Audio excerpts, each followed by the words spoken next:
are you able to tell us about Kyrie? Just right foot injury. That's all I can tell you. We'll know more tomorrow. Okay. That's it. All right. What'd you think about the way Dante stepped up to his game? He was big to start and then to have to play both ends of tonight. I thought he did a great job defensively and offensively. It's not easy guarding Simons.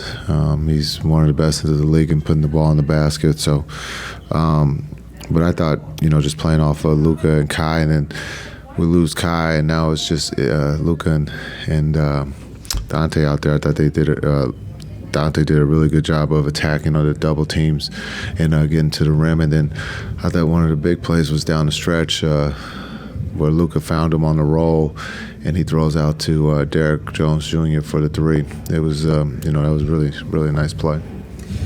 When you guys made the rally against OKC, you pointed to that quarter as that's a quarter. We were desperate on defense, and starting from that quarter for the next 6 quarters, you guys allowed 22 points per quarter. Do you think you guys have found something on defense, or has it just been a matter of better effort? No, I think I think they showed that they can, play defense, and when you're, desperate, you kind of tell on yourself. And I thought in that Oklahoma City game, we were playing disadvantage, defensively, where we had to take the ball out of Shea's hand, and then we're scrambling, and then we're finishing plays with the rebound. And so I think, again, the depth that we have, if we can play that way, that's great. But right now we're running into some injuries here. So, but I thought the fourth quarter defense was good on the road against a team that plays extremely hard, and they just kept coming, and they kept the game close in striking distance, and we made some good stops and then capitalized on the offensive end. Just another question about Dante. What does it say about he hadn't been put in that situation in an NBA game in years. Yeah, I think, but he was just in the finals, I think, in Europe. So I think he understands that, the level of basketball, of being in a close game. It's at the end of the day, it's basketball, and you rely on your strengths. And again, I've said this about Dante: his basketball IQ is extremely high. He knows how to play. He's not afraid of the moment, and you can see that he's attacking, getting to the basket, and making plays. And so when you have a third ball handler like Dante, it just makes the game so much easier for Kai and Luka and everyone else who's on the floor. What did you think of the resolve that you guys showed? That sometimes when an important guy like that goes down, it's tough to do. Yeah, I thought there was great carryover to start the game from our last game against Utah, and then the injury took I think some of our aggression away. We were just a little bit settling, and give Portland credit again. They played hard for 48 minutes and they made a game of it, but. There's a lot of good stuff. There's going to be a lot of guys playing. Omax, I thought, did a good job. I thought Keith did a good job in his minutes out there for us tonight. So we're going to have to rely on our depth here. And I thought AJ kind of gave us a spark with the breakaway dunk that got us going a little bit there too.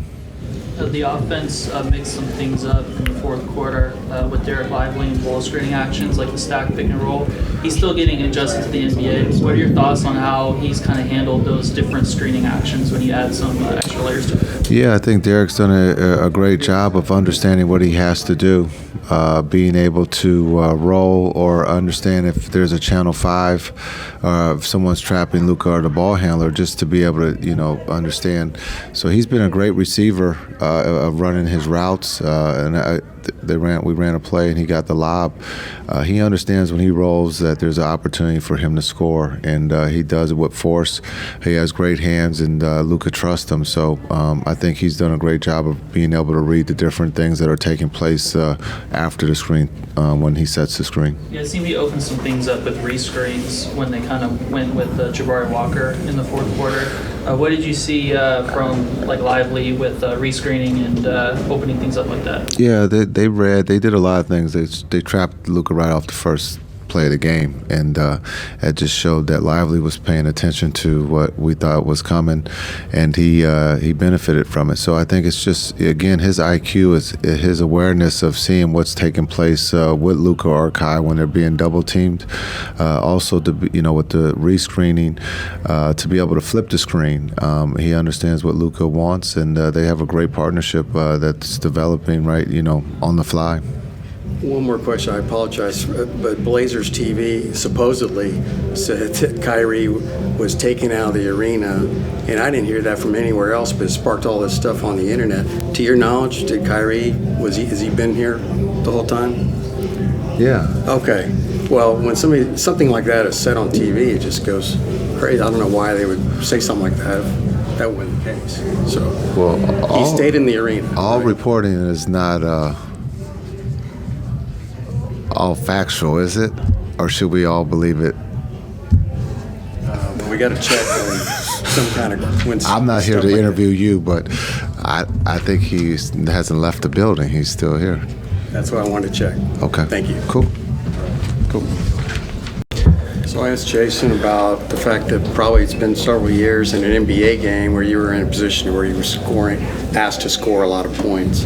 But he noted, your play over in Europe and playing for a championship, that maybe this wasn't as big of a deal to you as maybe it seemed to some of us. No, I think for me it's something I went over to Europe and I was doing. I was looked at more offensively, but I think my outlook here is being able to play off Luka, be able to play off guys and just be smart on the offensive end.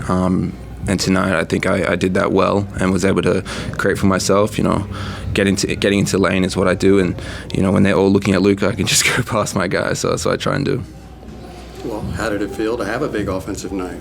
It felt good. I think just kind of where I've been at with my shot and everything, just to hit those 2 threes and feel confident.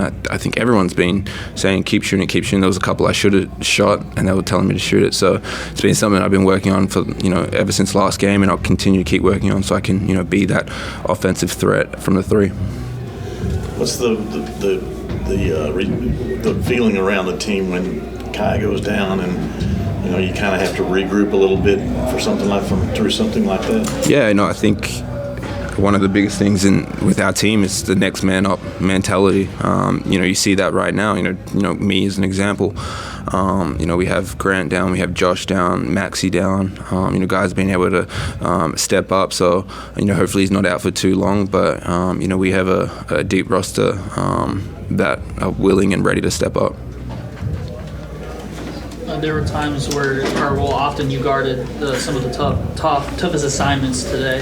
What was important for you in handling those types of matchups to help set the tone to the defense? Yeah, I think picking up full court, that's one thing. Trying to tire them out. They'll hit a couple shots here and there on me, but I think once it gets into the 4th and late in the game, after I've been doing it the whole game, that's when it kind of really shows. And even if I'm not on them and they're missing the shots, that was the goal of mine. They hit some tough shots on me, and hats off to them. But I think it was just a grinded out game, tie them down, and once they hit that 4th quarter, hopefully they slowed down.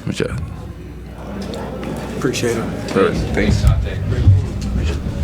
Mr. Kyrie, is anyone on the team wondered, how hard that hits when you see that was a scary collision? Yeah, man, it's tough.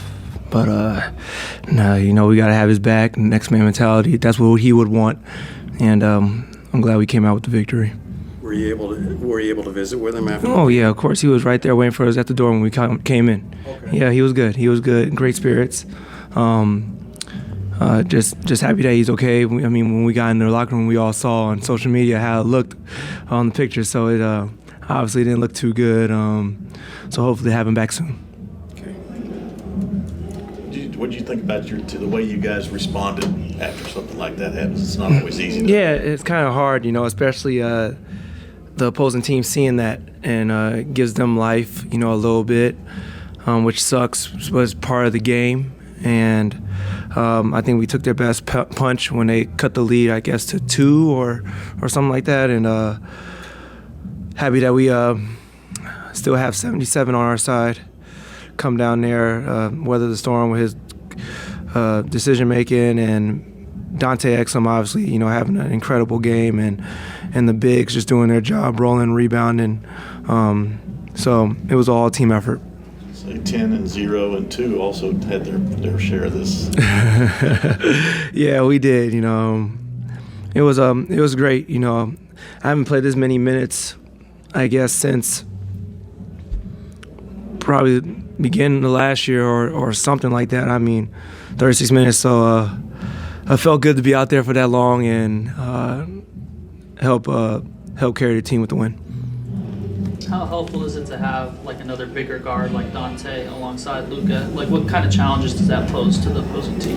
It helps out tremendously just because it's another ball handler out there, true point guard, guy that does decision making, gets in the paint, creates for others. Good finisher around the paint, as you all saw today, and what he did great for us was to set the tone defensively. Him picking up full court. Asking us for a sub, it shows that he's going hard on both ends of the floor, and we appreciate that, and that definitely helped us and propelled us to the victory. Thanks. Yeah.